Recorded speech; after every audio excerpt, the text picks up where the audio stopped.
Maoist అగ్రనేత నంబాల కేశవరావు మృతికి సంబంధించి మరింత సమాచారం సిఆర్పీఎఫ్ మాజీ డీజీ కోడె దుర్గాప్రసాద్ గారిని అడిగి తెలుసుకుందాం.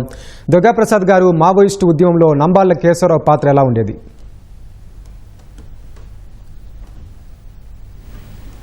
మనకందరికీ తెలిసిన విషయానమ్మా, Nambala Keshavarao party general secretary కాదు, పాలిట్ బ్యూరో మెంబరు, తర్వాత సెంట్రల్ కమిటీ సభ్యుడు కూడా ఆయన మరి గణపతి దిగిపోయిన తర్వాత అందరికన్నా ప్రముఖమైన నేత కింద దాంట్లో సెలెక్ట్ కాబడ్డాడు ఆయన.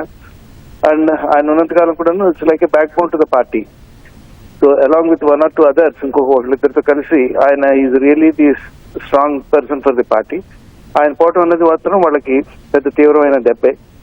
అంతకు మించి మనకి అంటే that is something that is we all know now. There is nothing new or strange about this. Sir, Nambala Keshava Rao మృతి తర్వాత మావోయిస్టు ఉద్యమం పరిస్థితి ఎలా ఉండబోతుంది?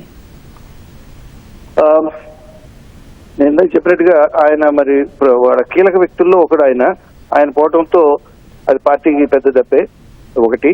2, ఆయనతో పాటు ఈయన పోయిన తర్వాత ఇంకొక 2-3 మంది నాయకులను కనుక మనం పట్టుబట్టడం జరిగితే, వాళ్ళు పట్టుబట్టడం కానీ లేక వాళ్ళంతటి వాళ్ళు వచ్చి సరెండర్ కావడం కానీ జరిగితే పార్టీ పూర్తిగా ఇది రైట్ నో ఇవాళ రోజున కూడా అది లాస్ట్ లెగ్ అనుకుంటున్నాం, అది పూర్తిగా కొలాప్స్ అవుతుంది. ఇప్పటికే పార్టీలో రిక్రూట్మెంట్ అనేది బాగా తగ్గిపోయింది.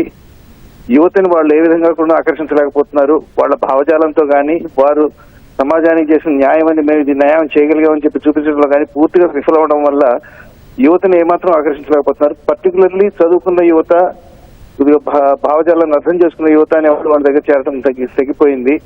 చాలా కాలంగా ఈ పార్టీ మీద ఫిలాసఫీ మీద ఎవరికి అవగాహన లేదు అనే దాని మీద వాళ్ళు తర్జన పడుతున్నారన్న విషయం మనకి తెలిసిందే. అటువంటిది ఇప్పుడు ఈయన మరణంతో ఆటోమేటిక్ గా పార్టీ ఇంకొంత తొందరగా పూర్తిగా కొలాప్స్ దిశలో ఇంకా తొందరగా ప్రయాణం చేస్తుంది. మనకి తెలిసిందే, మొన్న ఈ మధ్య ఈ ఆపరేషన్ బ్లాక్ ఫారెస్ట్ అయిన తర్వాత 54 మంది అరెస్ట్ కావడము, 84 మంది సరెండర్ కావడం కూడా జరిగింది. అక్కడ దాంట్లో దెబ్బతిన్న వ్యక్తులతో కాకుండా ఇవాళ రోజున జరిగింది నంబాల కేశవరావు కాదు, ఇంకో 27 మంది కూడా వారితో పాటు మరణం చెందారు అక్కడ ఆపరేషన్ లో. అది దానివల్ల మనకు అర్థమవుతుందంటే వాళ్ళలో ఆ పోరాట పటిమ పూర్తిగా తగ్గిపోయింది. వాళ్ళు రక్షించుకునే స్థాయిలో కూడా వాళ్ళు లేరు. కాబట్టి ఇది ఒక సంకేతం పార్టీకి కూడా, పార్టీ కాడర్స్ కూడా, అయ్యా మీరందరూ వచ్చి వెంటనే సరెండర్ అయిపోండి, సరెండర్ అయిపోయి సాధారణ జనజీవన సమితిలో కలిసిపోండి, మీకంటూ మీరు ఒక జీవనాన్ని ఏర్పాటు చేసుకోండి అని ఆ సంకేతాన్ని అర్థం చేసుకుని అందరూ వస్తే మంచిదేనండి. సార్, అయితే ఈ ఎన్కౌంటర్ల పర్వంతో పోలీసులు మావోయిస్టులపై విజయం సాధించినట్టు అనుకోవచ్చు అంటారా? తప్పకుండా అండి, ఇది ఒక మంచి ఆపరేషన్ ఇది. ఎందుకంటే 27 మందిని ఒక ఛత్తీస్గఢ్ పోలీసులు వారంతటి వారే చేయగలిగారని చెప్పి విన్నాను నేను. అది కనుక జరిగితే నిజంగా మంచి, అంటే లోకల్ పోలీసుకి వారికి ఉన్న డిఫరెంట్ పోలీస్ వింగ్స్ అన్ని కలిసి ఆపరేషన్ చేయగలిగారంటే, ఒకటి అందరూ సమన్వయంతో కలిసి పనిచేస్తున్నారు చక్కగా.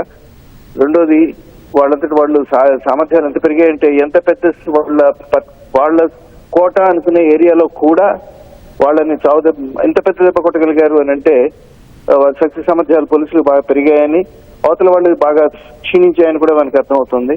కాబట్టి దిస్ ఇస్ డెఫినెట్ గా పోలీసులు గర్వించదగ్గ, ఛత్తీస్గఢ్ పోలీసులు గర్వించదగ్గ ఒక మంచి విజయంగా చెప్పుకోవచ్చండి. రైట్ సార్, ధన్యవాదాలు సార్.